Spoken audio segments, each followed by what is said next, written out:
हाँ प्यारे बच्चों, अब हम देखेंगे उस दिन का पीछे का वीडियो में आप देखे होंगे। मनोरंजन जगत में जीवाणुओं के बारे में बताए हैं। अभी वही चैप्टर चल रहा है, जीवाणु के अभी पोषण के बारे में बताएंगे, फिर जीवाणु के श्वसन के बारे में बताएंगे, तब जा कर के ये आपका चैप्टर ख़त्म होगा। तो जीवाणु के पोषण के बारे में हम जान लें। जीवाणु बहुत प्रकार के होते हैं। इनके अंदर पोषण की दो विधियां हैं, जैसे स्वपोषी और विषमपोषी की जो परिभाषा होती है। तो उसी तरह से जीवाणुओं के अंदर पोषण में जब हम पढ़ते हैं तो लिखा हुआ है कि जो जीवाणु अपना भोजन कार्बन डाइऑक्साइड यानी CO2 और अकार्बनिक पदार्थों की सहायता से स्वयं बनाते हैं यानी अपने बनाते हैं, वे स्वपोषी कहलाते हैं। जीवाणु अपना भोजन कार्बन डाइऑक्साइड एवं अकार्बनिक पदार्थों की सहायता से स्वयं बनाते हैं, वे स्वपोषी कहलाते हैं। अब इसमें स्वपोषी में देखते हैं, ये पहला है प्रकाश संश्लेषी जीवाणु। इसको पॉइंट आप लिख लेंगे, प्रकाश संश्लेषी जीवाणु। इसके अंतर्गत जो है कुछ जीवाणुओं में पर्णहरिण के समान यानी क्लोरोफिल के समान इस बात का ध्यान रखेंगे, वर्णक पाए जाते हैं। ये हरे रंग के भी होते हैं, लाल रंग के भी होते हैं। ये वर्णक इन जीवाणुओं के अंदर, जिनके अंदर ये पाए जाते हैं, ये उपस्थित होते हैं वर्णक, वे प्रकाश संश्लेषण की क्रिया करते हैं। जिनके अंदर इस तरह के वर्णक पाए जाते हैं, ऐसे जीवाणु जिनके अंदर क्लोरोफिल के समान वर्णक पाए जाते हैं, वो प्रकाश संश्लेषण की क्रिया करते हैं। जब प्रकाश संश्लेषण की क्रिया करेंगे तो वो अपना भोजन क्या करेंगे? स्वयं बना लेंगे। ये कन्फर्म है कि जब प्रकाश संश्लेषण की क्रिया करेंगे तो वो अपना भोजन स्वयं बना लेंगे, और जब स्वयं बनाएंगे तो वो स्वपोषी कहलाएंगे। तो इस बात को ध्यान रखेंगे कि पर्णहरिण के समान यानी क्लोरोफिल के समान जिन जीवाणुओं के अंदर वर्णक पाए जाते हैं, वो प्रकाश संश्लेषण की क्रिया करते हैं, जैसे क्रोमेटियम, क्लोरोविया इत्यादि। ये जीवाणु का नाम है, क्रोमेटियम, क्लोरोवियम इत्यादि। ये इस तरह के जो जीवाणु हैं, इनके अंदर वर्णक पाए जाते हैं। अब देखते हैं, ये तो प्रकाश संश्लेषी हो गया। अब रसायन संश्लेषी इस प्रकार के जीवाणु प्रकाश की अनुपस्थिति में कुछ अकार्बनिक पदार्थों का ऑक्सीकरण करते हैं। ये कुछ अकार्बनिक पदार्थों का ऑक्सीकरण करते हैं। इनके परिणाम स्वरूप जब ऑक्सीकरण करते हैं तो निष्कासित ऊर्जा, जब ये ऑक्सीकरण करते हैं तो जो ऊर्जा बनती है, उस ऊर्जा का प्रयोग अपने भोजन निर्माण में करते हैं। ये रसायन संश्लेषी जीवाणु कहलाते हैं। ये रसायन संश्लेषी जीवाणु कहलाते हैं जिनका जो है प्रकाश की अनुपस्थिति हो, यानी वहाँ लाइट नहीं होगा, प्रकाश की कोई कन्फर्म नहीं है, प्रकाश नहीं रहेगा, और कुछ अकार्बनिक पदार्थों, जो अकार्बनिक पदार्थ हो उनका ऑक्सीकरण करते हैं। अब देखते हैं इसको कि इस तरह का जब ऊर्जा उनके अंदर निकलती है तो वो अपना उससे भोजन बना लेते हैं। जब भोजन बना लेते हैं तो उनका जीवन चलता है। पहला आप देखते हैं इसमें नाइट्रिकारी जीवाणु। ऐसे जीवाणु नाइट्रिकारी जीवाणु, ये भूमि में स्वतंत्र रूप से पाए जाते हैं। ये जो है भूमि में स्वतंत्र रूप से पाए जाते हैं। तो पहले भी मैं बताया था, याद होगा आपको, कि जीवाणु जो होते हैं वो विभिन्न प्रकार के होते हैं, जो लाभदायक भी हैं, हानिकारक भी हैं। तो लाभदायक बहुत ज़्यादा जीवाणु होते हैं अब ये देखें भोजन कैसे बनाता है। ये भूमि में स्वतंत्र रूप से पाए जाते हैं। ये दो प्रकार के होते हैं। पहला है नाइट्रोसोमोनास और इसी ग्रुप में पाया जाता है नाइट्रोसोकोकस। ये पहला ग्रुप है, दोनों मिलाकर के पहला ग्रुप है। और दूसरा ग्रुप है नाइट्रोबैक्टर। ये पहला जो है, अब पहला ग्रुप कैसे भोजन बनाता है या फिर अभी आपको इंगित करा देता हूँ। ये रसायन संश्लेषी जीवाणु प्रकाश की अनुपस्थिति में अकार्बनिक पदार्थों का ऑक्सीकरण करते हैं। देखें कैसे ऑक्सीकरण करते हैं। ये अमोनिया है, ये ऑक्सीजन है। ऑक्सीजन के साथ जब कोई तत्व ऑक्सीकरण करता है तो उसी को यह कह रहा है कि ऊर्जा प्राप्त होती है। तो यहाँ अमोनिया है, ऑक्सीजन है और ये जीवाणु है नाइट्रोसोमोनास और ये नीचे वाला जीवाणु नाइट्रोसोकोकस। अब ये क्या करता है कि इसको नाइट्राइट आयन में परिवर्तित करता है। नाइट्राइट आयन में इसको परिवर्तित करता है जब ऑक्सीकरण करता है। तो ये नाइट्राइट आयन में परिवर्तित होता है। इसमें हाइड्रोजन और ऑक्सीजन दोनों बनते हैं और साथ में जो है ऊर्जा मुक्त होती है। साथ में ऊर्जा मुक्त होती है। जब ऊर्जा मुक्त होती यानी बनती है, उसी ऊर्जा का यह भोजन बनाने में उपयोग कर लेता है इसका जीवाणु। ये अमोनिया का नाइट्राइट आयन में परिवर्तित करते हैं और ऊर्जा जो उत्पन्न होती है उसी से अपना भोजन बनाते हैं। दूसरा जो है, ये दूसरा जो नाइट्रोबैक्टर है, ये क्या करता है कि यहाँ आप देखेंगे नाइट्राइट आयन है ये और ये ऑक्सीजन है। ये नाइट्राइट आयन है और ये ऑक्सीजन है। ये बैक्टीरिया इसका क्या करता है कि नाइट्रेट में परिवर्तन करता है और ऊर्जा बन जाती है। ये ऊर्जा इससे जो बनती है इसका निर्मित होता है। तो इसी से ये अपना भोजन बना लेता है। उसी को यहाँ लिखे हैं कि ये जीवाणु नाइट्राइट को नाइट्रेट में परिवर्तित करते हैं। तो ये दोनों प्रकार के जो इस तरह के जीवाणु होते हैं, रसायन संश्लेषी और भी इसके अंतर्गत जीवाणु आते हैं, जो इस बात को बस ये ध्यान रखना है कि अकार्बनिक पदार्थों का जब ऑक्सीकरण करेंगे उनके परिणाम स्वरूप जो ऊर्जा निकलेगी उसी से वो अपना भोजन बनाते हैं। और इसमें क्या करते हैं कि अगर वर्णक है तो वो प्रकाश संश्लेषण की क्रिया स्वयं करते हैं, जैसे पीछे आपको प्रकाश संश्लेषण के बारे में बताए हैं। अब इसके बाद इसका एक और जीवाणु है गंधक जीवाणु। ये जीवाणु हाइड्रोजन सल्फाइड को जल और गंधक में परिवर्तित करते हैं। गंधक यानी सल्फर, गंधक मीन्स होता है सल्फर। तो ये जीवाणु हाइड्रोजन सल्फाइड को जल और गंधक में परिवर्तित कर देते हैं और गंधक का कोशिका द्रव्य में संग्रहण होता जाता है। जो इनका गंधक बनता है इन जीवाणुओं के कोशिका द्रव्य में इकट्ठा होता जाता है, जैसे बेजिया टोआ, थायोबैसिलस। इसके अंतर्गत ये जीवाणु आते हैं जिसे हम गंधक जीवाणु कहते हैं। अगला है हाइड्रोजन जीवाणु। ये मृदा में रहते हैं, यानी ये जो भूमि है, उपजाऊ भूमि, मिट्टी, उसके अंदर मृदा में रहते हैं। मृदा में उपस्थित हाइड्रोजन को मीथेन में और जल में परिवर्तित कर देते हैं। मीथेन और जल में परिवर्तित कर देते हैं और अपना भोजन उसी से जीवन बनाते रहते हैं, अपना जीवन जीते रहते हैं, जैसे बैसिलस और पेंटोट्रोफस। तो इस प्रकार के जो जीवाणु होते हैं उनको जो है हम स्वपोषी कहते हैं, जो अपना भोजन स्वयं बनाते हैं।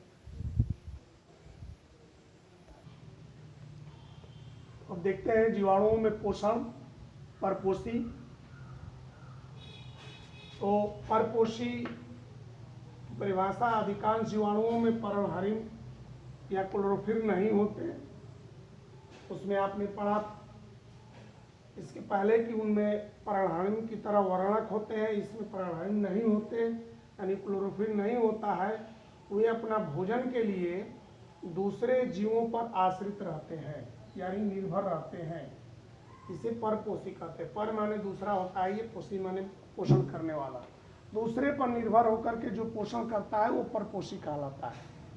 तो अधिकांश जीवाणु, मतलब कह रहा है कि अधिकांश जीवाणु जो होते हैं उनके अंदर क्लोरोफिल नहीं होता है, तो निश्चित तौर से अपना भोजन बनाने के लिए, जैसे अन्य जीव हैं उनके अंदर अगर क्लोरोफिल नहीं है, इंसान है, जानवर है, उनके अंदर क्लोरोफिल नहीं है, तो निश्चित तौर से क्लोरोफिल द्वारा बनाए गए भोजन पर निर्भर रहता है। तो उसी तरह से ये भी जो है, हम लोग जो है दूसरे जीव पर निर्भर नहीं है। जैसे मांसाहारी है तो दूसरे जीव पर निर्भर है कि वो अगर उसे मारेगा तो खाएगा, उसी तरह से ये जो है दूसरे जीव पर निर्भर रहते हैं। बैक्टीरिया हैं, मतलब परजीवी हैं, परजीवी बैक्टीरिया हैं, जीवाणु हैं, छोटे छोटे हैं, ये कहीं भी एडजस्ट हो जाते हैं। तो लिख रहा है कि ये ऐसे जीवाणु मनुष्य के जीवन संबंधी गतिविधियों पर महत्वपूर्ण प्रभाव पड़ता है। तो मनुष्य की गतिविधि पर कैसे प्रभाव पड़ता है, इसके बारे में ये जो परजीवी होते हैं, आप देखे होंगे दूध से दही का बनना एक जनरल उदाहरण है कि दूध है, दूध से दही कैसे जमती है, तो उसके पीछे कोई ना कोई जीवाणु जो है कार्य करता है। तो दूध से दही का बनना या प्रतिजैविकों के निर्माण आदि में सहायक होते हैं। ये जो जीवाणु होते हैं ये निश्चित तौर से इंसान के लिए बहुत ही लाभदायक होते हैं। जैसे दूध से दही बनना, दूध में जीवाणु पाए जाते हैं, दही में भी जीवाणु पाए जाते हैं, उनको चेंज करने की प्रक्रिया जो है वो जीवाणुओं के माध्यम से होती है। अब कह रहा है कि इन्हें 3 भागों में बांटा गया है। पहले भी आप जानते हैं कि 10 में भी पढ़े होंगे कि परजीवी, मृतजीवी, सहजीवी, ये जो है जीवाणु 3 भागों में विभक्त किए गए हैं। तो परजीवी यहाँ परपोषी में बताया जो पोषण के बारे में, अब परजीवी वही उसी को परिभाषित करता है, ये भोजन के लिए अन्य जीवों पर निर्भर रहते हैं। और ऐसे जीवाणु जो होते हैं, कुछ उसमें से ऐसे जीवाणु होते हैं जो रोग उत्पन्न करते हैं।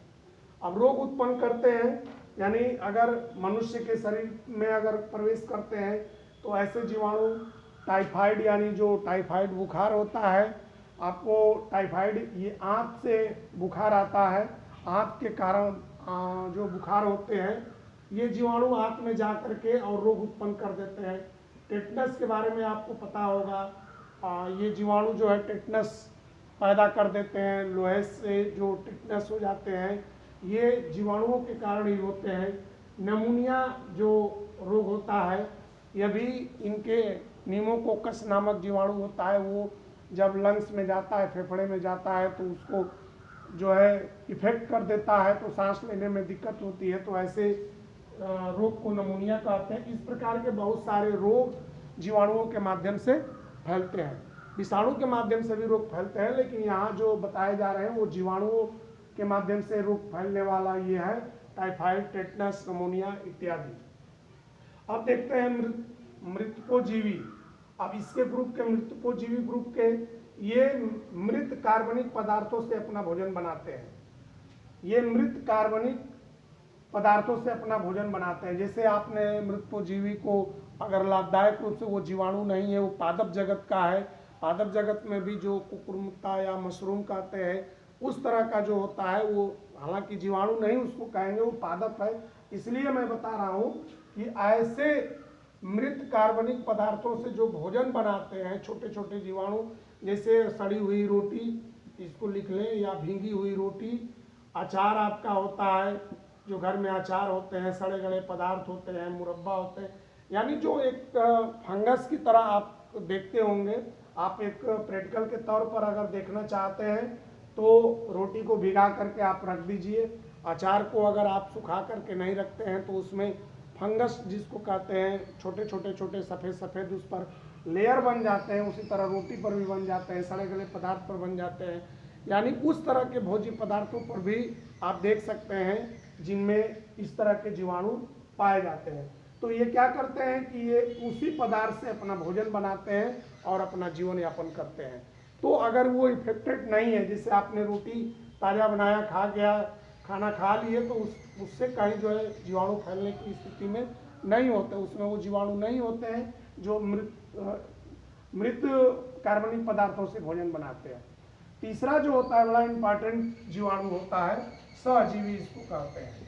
सहजीवी मतलब जो एक दूसरे के साथ सामंजस्य बना करके जीवन यापन करता है, यानी एक दूसरे को लाभ पहुंचाते हैं, उसे सहजीवी कहते हैं। वो ऐसे भी जीवाणु पाए जाते हैं। कुछ जीवाणु दूसरे पादपों और जंतुओं के साथ रहते हुए एक दूसरे को लाभ पहुंचाते हैं। देखिए यहाँ लाभ पहुंचाते हैं, यानी पादप के साथ और जंतुओं के साथ रहते हैं, यानी जंतुओं में भी रहते हैं और पादप में भी रहते हैं, लेकिन वो उनको लाभ पहुंचाते हैं।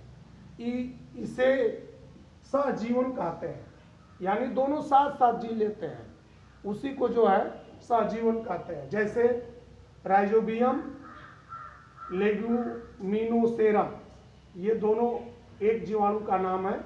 अब ये जीवाणु क्या करता है, ये जीवाणु वायुमंडल की नाइट्रोजन का यौगीकरण करके पादपों को लाभ पहुंचाते हैं।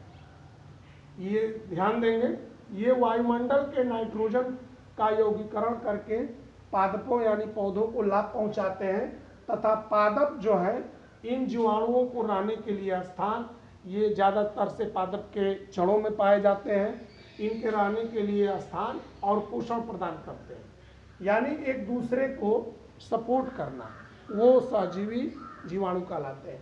ये पौधे को सपोर्ट करता है कि वायुमंडल में जो नाइट्रोजन है उसका यौगीकरण कर लेता है, तो जब उनका यौगीकरण कर लेता है तो उससे जो है पौधों को लाभ होता है, और पौधा इनको क्या करता है कि अपने जड़ों में रहने के लिए स्थान दे देता है, और उसी से जो भोजन वो बनाया रहता है, अपने लिए जो भोजन बनाता है, उसी को जो ये जीवाणु जो है सहजीवी, ऐसे जीवाणु, इस तरह के जीवाणु राइजोबियम की तरह उनका पोषण करके अपना जीवन यापन करते हैं। तो इस तरह से जीवाणुओं के अंदर पोषण की क्रिया होती है, स्वपोषी परपोषी। अब देखते हैं जीवाणुओं में श्वसन। जैसे सभी जीव श्वसन क्रिया करते हैं, आप भी श्वसन क्रिया करते हैं, सारे जीव श्वसन क्रिया करते हैं, तो उसी प्रकार से जीवाणु भी श्वसन क्रिया करते हैं। सिर्फ उनका जो है सिस्टम जो है, तंत्र जो है, अब हम लोगों को श्वसन क्रिया करने के लिए, मानव के श्वसन क्रिया करने के लिए आपके अंदर नासा है, नाक है, नाक से आप ऑक्सीजन लेते हैं, जाता है फेफड़े में, फेफड़ा जो है उसको काम करता है, फेफड़ा ऑक्सीकृत करता है, उसमें से जो कार्बन डाइऑक्साइड की मात्रा होती है उसे बाहर निकालता है। तो ये एक प्रक्रिया चलती है, तो हम लोगों के अंदर एक श्वसन तंत्र पाया जाता है। तो ये कह रहा है कि अन्य जीवों की तरह ये श्वसन क्रिया के परिणाम स्वरूप उत्पन्न ऊर्जा विभिन्न जैव क्रियाओं हेतु प्रयुक्त होती है।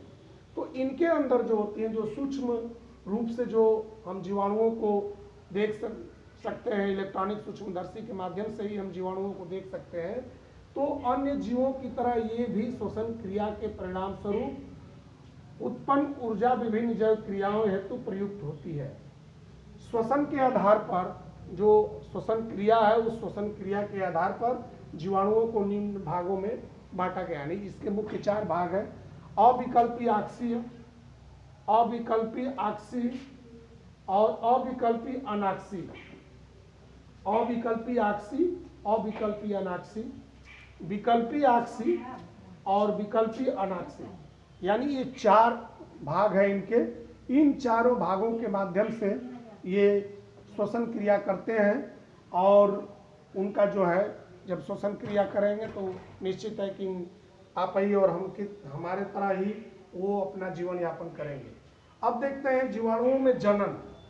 जनन यानी अपने जैसा जीव को पैदा करना। ऐसा नहीं है अगर जैसे जीवाणुओं में जनन नहीं होगा, जीव है तो निश्चित है कि उसके अंदर जनन होगा, उत्सर्जन होगा, ये सारी वृद्धि होगी, ये सारी चीज़ें उनके अंदर क्रिया होगी।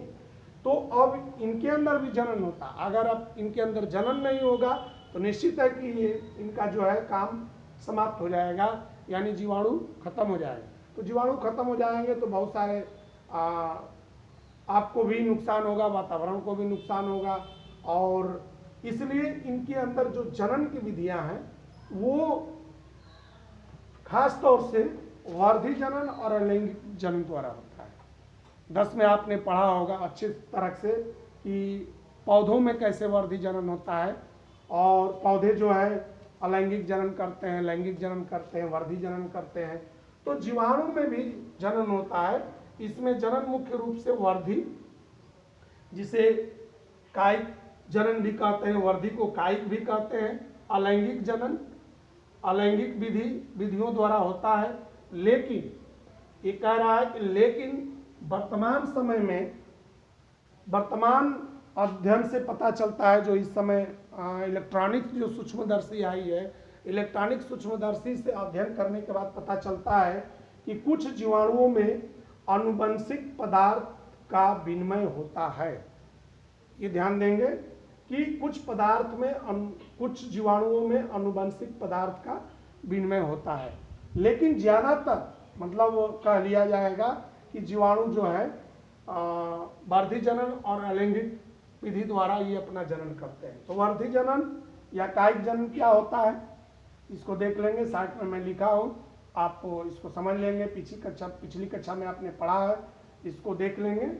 इस प्रकार का जनन विखंडन द्वारा, विखंडन तथा मुकुलन द्वारा होता है। विखंडन और मुकुलन द्वारा होता है, तो जो इसे हम वर्धी जनन कहते हैं। अब विखंडन में, विखंडन का मतलब विखंड, यानी जो खंड में बट जाए, तो उस तरह का जो जनन होता है। तो पहला इसमें है द्विविखंडन द्वारा। अब द्विविखंडन द्वारा हम इसको ऊपर मिटा देते हैं आपको बताने के लिए। अब द्विविखंडन द्वारा क्या होता है कि यह समस्त जीवाणुओं में जनन की मुख्य एवं सामान्य विधि है। अब ये जब पहले भी बताए हैं आपको कि द्विविखंडन यानी हमारा कोशिका द्रव्य है, या एक निर्धारित समय पर यह मिच्योर होती है, यानी परिपक्व होती है, और ये दो भागों में बट जाती है।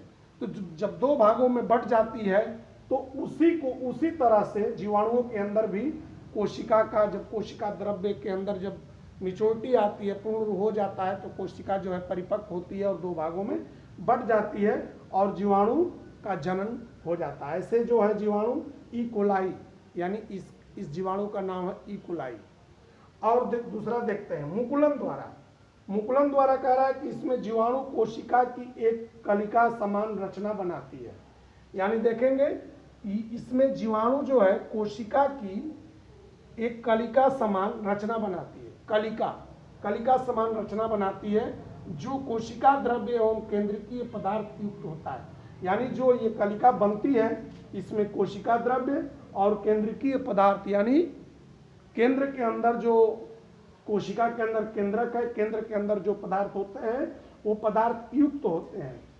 पूर्ण विकसित होने पर, यानी जब यह पूर्ण विकसित हो जाता है, जैसे अभी बता रहे थे कि कोशिका है, इसके अंदर जब धीरे धीरे जब ये बटेगी, तो इसको एक को मातृ कोशिका कहते हैं, एक को संतति कोशिका कहते हैं। तो ये संतति कोशिका जो है वो पहले छोटी होगी, फिर बढ़ेगी, जीव द्रव्य इसमें बढ़ते जाएंगे, इसके अंदर जो केंद्रक होगा वो केंद्रीय पदार्थ इसमें बढ़ता जाएगा इस विधि द्वारा। और जब पूर्ण विकसित होती है तो कलिका जनन शरीर से अलग होकर के नई कोशिका की भांति कार्य करने लगता है। तो यानी अब ये क्या करता है कि कलिका जो होती है जनन शरीर से अलग हो जाती है और एक नई कोशिका की तरह काम करना शुरू कर देती है। तो नई कोशिका यानी जब नई कोशिका होगी तो निश्चित तौर से वो जीव उत्पन्न हो जाता है। तो इस तरह से इनका जो है वर्धी जनन, कायिक जनन यानी वर्धी यानी कायिक जनन द्वारा इनका विकास होता रहता है।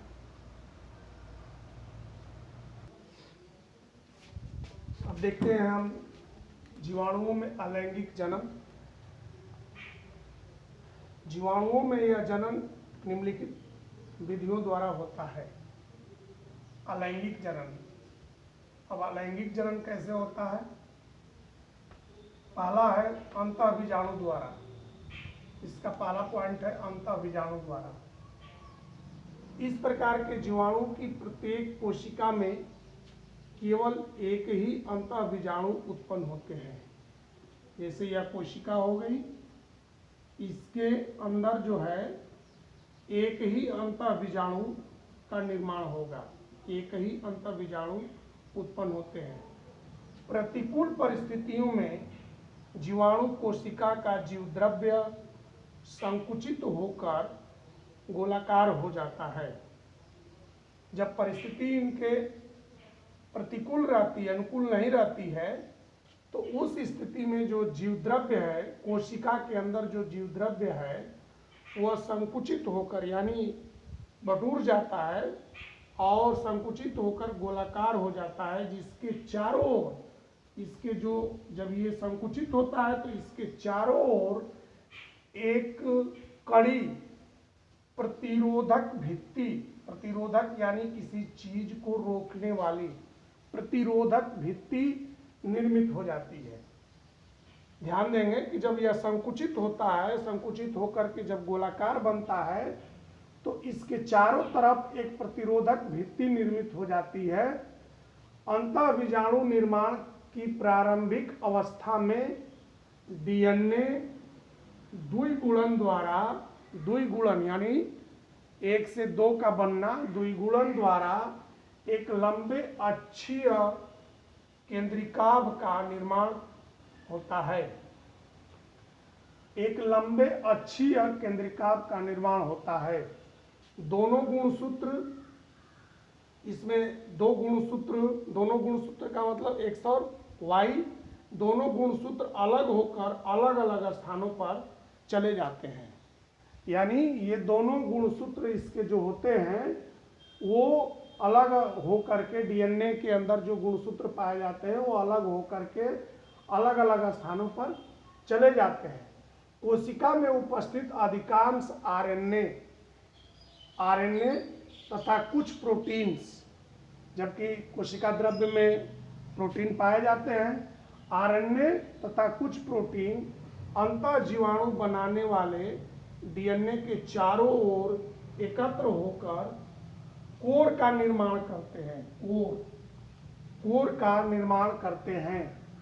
इसका प्रतिरोधक भित्ति, जो ये प्रतिरोधक भित्ति है, तो ये जब प्रतिरोधक का मतलब बताए भी कि जो किसी वस्तु को रोकने का कार्य करती हो, तो प्रतिरोधक भित्ति गर्म, ठंडे और रासायनिक पदार्थों, उच्च ताप देख लें इसका 150 to 160 यानी 150 से 170 डिग्री सेंटीग्रेड पर भी यह प्रभावित नहीं होता है।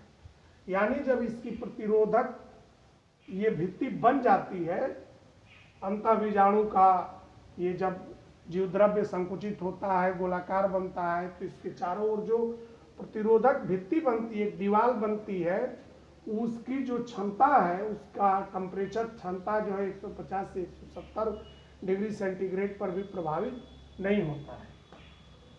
ये इसका पहला स्टेप है। अब दूसरा है कर्णाद्वार द्वारा। कुछ तंतुमय जीवाणुओं के तंतुओं में अनुप्रस्थ भित्तियां बनने से श्रृंखला के कर्ण बनाती है। श्रृंखला जो है, ये श्रृंखला कर्ण बनाती है या कर्ण बनते हैं। जिस तंतु पर कर्ण बनते हैं उसे कर्णधार कहते हैं। जिस तंतु पर, तंतु क्रोमेटिन तंतु इसमें पाए जाते हैं, तो उसी को ये कह रहा है कि कर्णा मुक्त होकर अनुकूल वातावरण में, यही कर्णा जो है मुक्त होता है और अनुकूल वातावरण, यहाँ क्या है प्रतिकूल वातावरण है, लेकिन यहाँ जब अनुकूल वातावरण होता है तो अनुकूल वातावरण में अंकुरित होते हैं और तथा नए जीवाणु का निर्माण कर देते हैं या नए जीवाणु बनते हैं। तो इस विधि द्वारा जो है जीव का जनन होता है, यानी अपने जैसा जीव बना लेता है। जैसे स्ट्रेप्टोमाइसिस, इस जीवाणु का नाम है स्ट्रेप्टोमाइसिस। माइसिस नहीं है, माइसिस है। फिर तीसरा देखते हैं चल बीजाणु द्वारा। चल यानी चलने वाला बीजाणु। कुछ जीवाणुओं में चल बीजाणु का निर्माण होता है और जिससे नए जीवाणु बनते हैं। जैसे राइजोबियम, राइजोबियम एक जीवाणु है और उसके द्वारा जो है चल विधि द्वारा चल बीजाणु द्वारा जो है, इस विधि के द्वारा नए जीवाणु का निर्माण होता है। और चौथा है पुट्टी द्वारा। पुट्टी द्वारा कुछ जीवाणु में कोशिका के चारों ओर एक प्रकार की मोटी भित्ति निर्मित हो जाती है। मोटी भित्ति यहाँ देखे हैं प्रतिरोधक भित्ति, लेकिन ये मोटी भित्ति यानी मोटा भित्ति यानी एक लेयर दीवार की तरह बनती है, भित्ति बन जाती है, निर्मित हो जाती है, जिससे कोशिका एक पुट्टी के रूप में बदल जाती है। और अनुकूल वातावरण में जब यही अनुकूल वातावरण बनता है तो अनुकूल वातावरण में ये पुट्टी अंकुरित होकर नए जीवाणु को उत्पन्न कर देती है। ये नए जीवाणु यहाँ देखें, नए जीवाणु उत्पन्न हो जाते हैं। इस विधि द्वारा भी नए जीव का निर्माण होता है। एजिटोबैक्टर इस जीवाणु का नाम है। अब देखते हैं, ये हो गया आपका अलैंगिक जनन। अब इसको देखते हैं लैंगिक जनन। तो लैंगिक जनन पहले आप पढ़े हैं, बताए हैं कि वर्धी जनन और अलैंगिक जनन द्वारा दो ही विधियां खास तौर से बीजाणु इसके जीवाणुओं में पाई जाती हैं। ये माना जाता था कि लैंगिक जनन जीवाणु नहीं करते हैं, क्योंकि लैंगिक जनन करने के लिए इनके अंदर द्विगुण होना जरूरी होता है। लेकिन सन 1946 में लैंडरबर्ग और टैटम ने बताया कि जीवाणुओं में लैंगिक जनन भी होता है। ये आधुनिक टेक्नोलॉजी के द्वारा, इलेक्ट्रॉनिक सूक्ष्मदर्शी के द्वारा ये वैज्ञानिकों ने 1946 में, यानी 1946 से पहले यह माना जाता था कि जीवाणुओं के अंदर लैंगिक जनन नहीं होता है।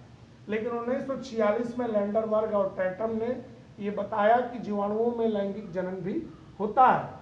तो आधुनिक अध्ययन में ये तीन प्रकार के होते हैं। आधुनिक जो अध्ययन किया गया है तो इसको तीन प्रकार दिया: रूपांतरण, पारगमन और समयुग्मन। ये जो है इनका रूप दिया कि तीन प्रकार के इस तरह के लैंगिक जनन हो सकते हैं।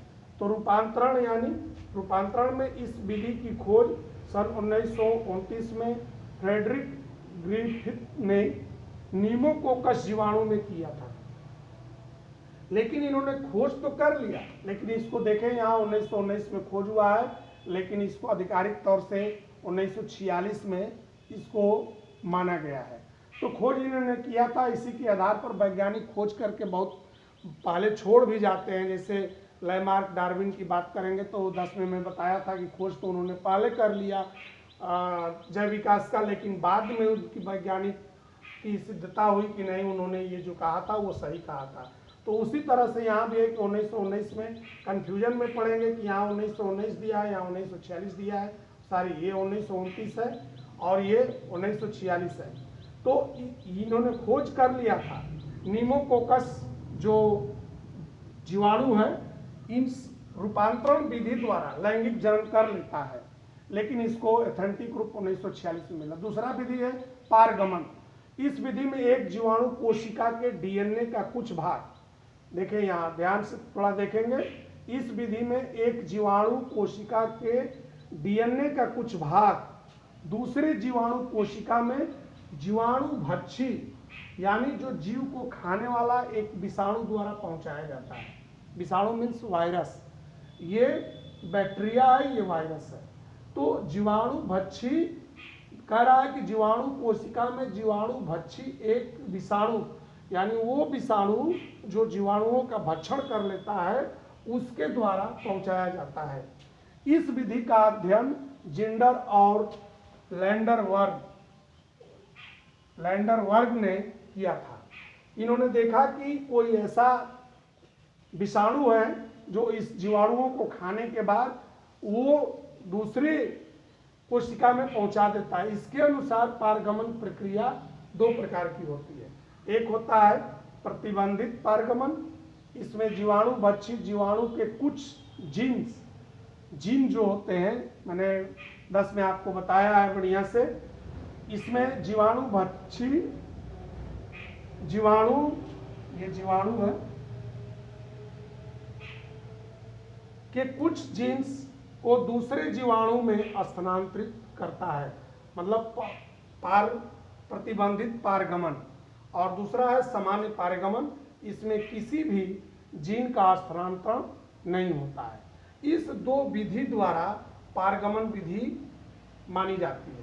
तो इसका दो रूप आपने देखा, रूपांतरण और पारगमन, और तीसरा होता है समयुग्मन। इस विधि का वर्णन बॉलमैन तथा जैकब्स ने 1956 में किया। इकोलाई, इसके आगे मैं पढ़ाया हूँ, इकोलाई जीवाणु में एफ प्लस और एफ माइनस 2 प्रकार के जीवाणु पाए जाते हैं, और ये जो हैं विभिन्न प्रकार से अपने जैसा जो है जीव उत्पन्न कर लेते हैं।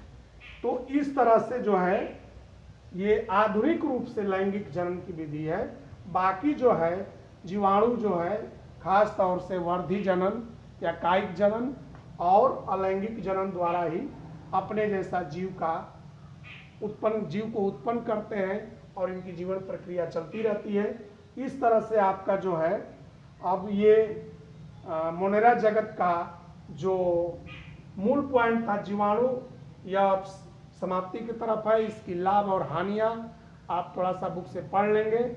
मतलब जैसे इन्होंने बताया कि दूध से दही का जमना और पौधों को कैसे लाभ पहुंचाता है, ये लाभ हैं। आपको रोग उत्पन्न करते हैं तो ये हानियां हैं। ये जो है लाभ और हानियां, इसका जो है किताब के माध्यम से थोड़ा देख लेंगे। और इसके बाद आपको एक छोटा सा और आर्टिकल मिलेगा आर्कीबैक्टीरिया, जिसमें नीले हरे शैवाल के बारे में बताया जाएगा। तो बहुत बहुत धन्यवाद।